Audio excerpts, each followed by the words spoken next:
매년 6월 5일은 세계 환경의 날로 올해는 28년 만에 우리나라 제주도에서 기념식을 유치하였는데요.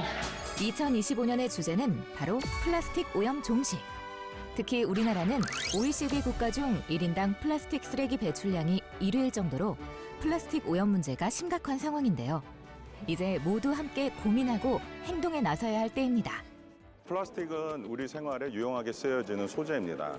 그래서 무조건 사용하지 않는 것이 아니라 유용하게 사용하고 그다음에 철저하게 수집되어져서 자원순환을 할 수 있도록 하는 정책이 세워져야 되는 것이 대한민국의 산업에 좋은 영향을 줄 것입니다. 행사장에는 정부기관 및 단체, 기업들이 정책 홍보 부스를 열고 플라스틱 오염 종식을 위한 다양한 아이디어를 선보였는데요. 이 중 관람객들의 주목을 끈 제품이 있었습니다. 전 세계에서 발생하는 모든 종류의 플라스틱을 다 재활용할 수 있는, 그래서 실질적으로 플라스틱 오염을 종식시킬 수 있는 그러한 혁신적인 기술을 개발을 했고, 화석 연료로 만들어지는 플라스틱은 생산 과정에서 많은 탄소를 배출하고 온실 효과를 더욱 심화시켜 결국 해양 생태계는 물론 인간의 생명까지 위협하는데요. 나날이 심각해지는 플라스틱 오염 문제를 해결할 수 있는 혁신적인 기술을 개발한 곳이 있어 찾아가 보았습니다.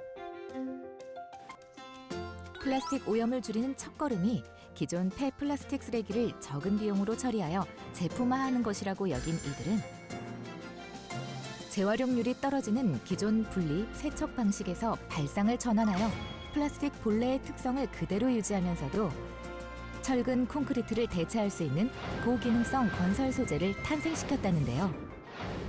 이 플라스틱의 종류가 워낙 여러 가지인데 그 여러 가지를 분리하지 않고 세척하지 않고 사용하다 보면 이걸 우리 사람들이 쓰는 어떤 건축 또는 그 건물 이런 데 쓰는 것들은 좀 한계가 있을 거라고 생각이 됐어요. 하지만 토목용으로 땅 속에 묻히면서 구조적인 안정성을 확보하고 재활용 또 쓰레기 이런 개념들을 갖지 않아도 되기 때문에 그런 기후위기를 극복하는 데 우선적으로 쓰자. 그리고 땅에 묻히면 화재 염려도 없을 수 있고 또 햇빛이 쪼여지면 자외선 때문에 미세 플라스틱을 걱정할 수도 있는데 그런 문제도 해결할 수 있어서 우선 건설 자재, 특히 토목용 자재를 먼저 개발하게 되었습니다. 플라스틱을 재활용하여 토목 자재 등을 만드는 것은 그리 특별해 보이지 않는데요. 어떤 점이 다른 걸까요? 아니 왜 이렇게 쓰레기를 바닥에 두고 계세요? 이거 뭐예요 네. 도대체? 이거는 에코 C큐브를 제작을 했었을 때 만든 재료입니다.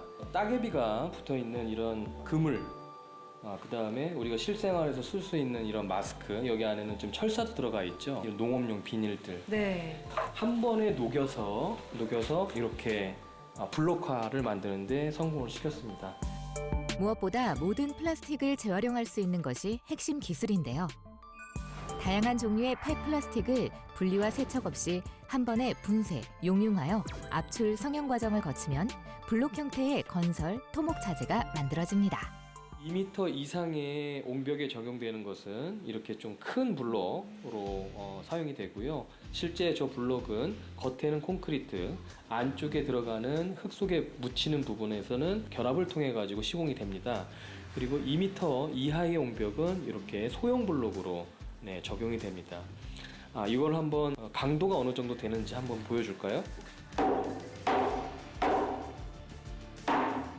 네, 아니 엄청 힘 세게 치셨는데 하나도 안 깨지네요. 이게 콘크리트죠? 네네. 단단해요. 근데 이게 에코 C큐브고요. 망치질 한 번에 콘크리트는 금방 부서지지만 폐플라스틱 블록은 깨지지 않는데요.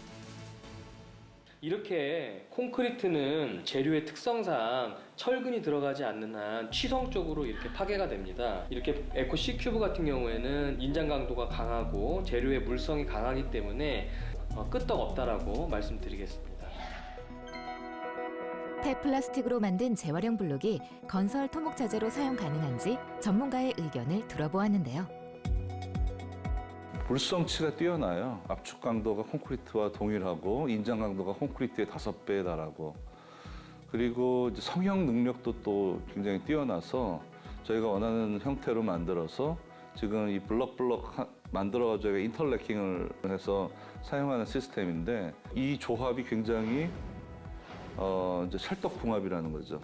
그래서 뭐 일단 해안 침식 굉장히 방지용으로 중요하다고 생각하고 제방. 추가적으로 쌓으려면은 사실 이 제방을 전면 시공을 해야 돼요. 비용이 엄청난데 이 또 블럭은 그 축조 기술이 바로 적용될 수 있어서 저가로 그렇지만 이제 상당히 효과적인 추가 제방을 쌓을 수 있는 부분이 있고요. 레고를 조립하는 것처럼 블록과 블록을 간단히 연결하여 쌓을 수 있을 뿐만 아니라 제작과 해체도 간편합니다. 이제 원재료가 지금 이제 시멘트나 골재 같은 경우에는 가격도 가격이지만 골재는 이제 더 이상 대한민국에 잘 없어요. 폐플라스틱은 원재료가 들어가지 않고요. 그것을 치워가면 오히려 치워줬다 그러고서 오히려 돈을 받아요.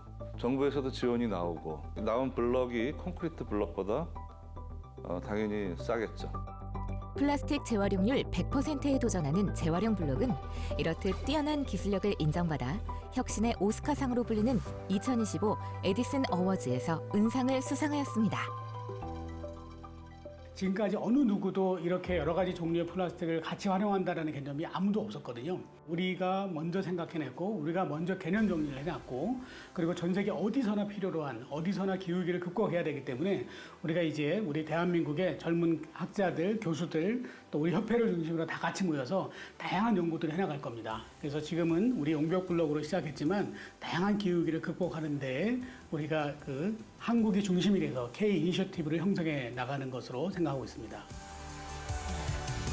더 이상 미룰 수 없는 플라스틱 오염 문제.